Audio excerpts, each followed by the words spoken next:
So it's one of those rare nights where I've got no cloud and a lot of stars. And you can't see it with my camera. But I thought I would share the experience of what I'm observing. This is something I love doing.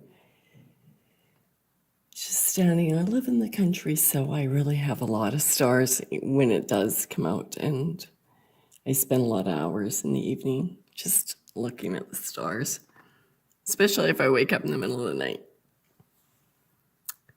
And unless you do that, you really don't see the stars for what they are.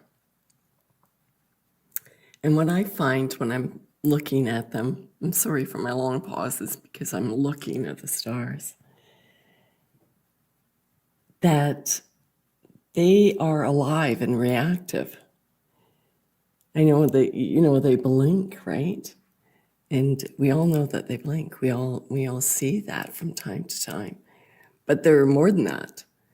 Like when a plane comes by, and you have to get out, you really have to spend more than 5 minutes looking at the stars, but pay attention the next time that you are looking at the stars and a plane is coming by.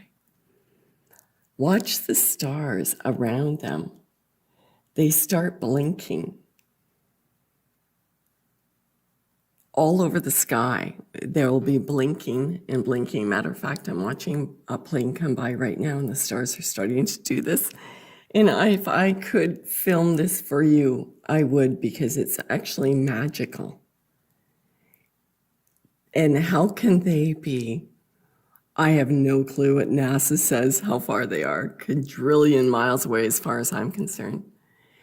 Be blinking and recognizing these planes that are really not that far up in the sky, honestly. But they do. They blink at it. They notice it.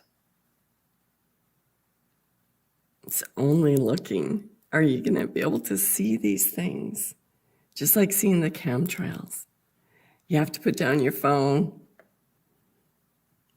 and you have to look at the sky for more than a couple of minutes, more than just getting out of your car and coming into your house.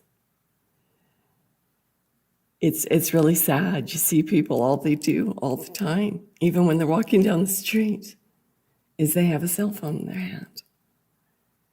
And there's a purpose for that. So you won't see these things that our ancestors used to know automatically. That the stars were alive. And when you go into the book of Enoch, it tells us that the stars are angels. They're a certain type of angel. And each star has a whole legion of angels that are surrounding and brightening it. And there's, I can't remember the number for the stars for the sun.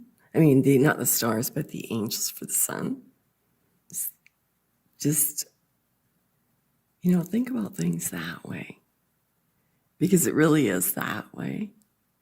It's not this solitary world that goes on forever and spinning around the universe at bazillion of miles per hour. This is not what we live in.